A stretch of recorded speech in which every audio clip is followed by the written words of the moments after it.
সালাম আলাইকুম। আপনি কি জহির বলছেন?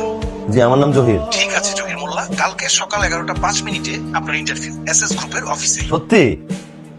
আচ্ছা ঠিক আছে, আমি সময় মতো উপস্থিত থাকবো। মিস করবেন না কিন্তু। জি অবশ্যই স্যার, জি থ্যাংক ইউ। আরে ভাগ্য তো ভালোই, আইতে না আইতেই চাকরির কথা। আর আব্বা কোথায়? আপনাদেরই বাজার। কাকা বললো বাজার করে যেন বাসায় পৌঁছে দিই, তাই আমি নিজ হাতে পৌঁছে দিতাম। মানে আপনি এক গ্লাস শরবত খেয়ে যান, আসেন ভেতরে আসেন। Thank you. বিসমিল্লাহ।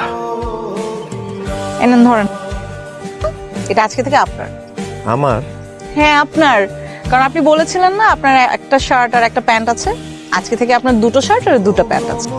থ্যাঙ্কস। ছেলেদেরকে কিন্তু মন খারাপ করলে একদম ভালো লাগে না, হাসতে হয়।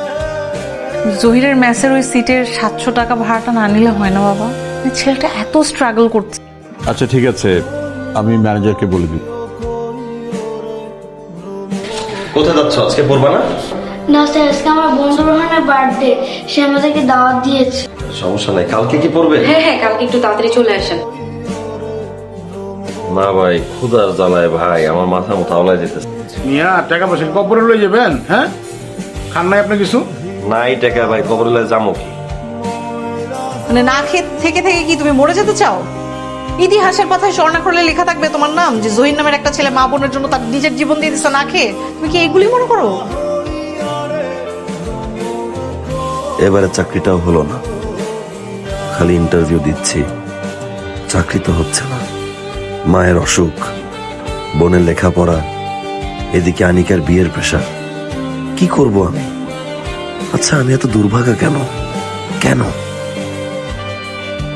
এ দেখো এটা কি, আজকে ওরা আমাকে পড়ায় দিয়ে গেছে, বলছে 1 সপ্তাহের মধ্যে বিয়ে। চলো না আমরা পালাই যাই। কার সাথে পালাবা তুমি? এই বেকার ছেলের সাথে পালাবা? যার চাল নাই, চুলা নাই, খাবার কখন খাবে সেই নিশ্চয়তা নাই, তার সাথে পালা তুমি সুখে থাকবা? তুমি ওই ছেলেটাকে বিয়ে করে সত্যিই সুখে সংসার করতে পারবা? তুমি কি চাও? আমি ভালো থাকি, তাই তো? তুমি যদি ওকে বিয়ে করে সুখে থাকতে পারো, আমি তোমাকে কথা দিতেছি, আমি দূর থেকে দেখেও আমি ভালো থাকবো।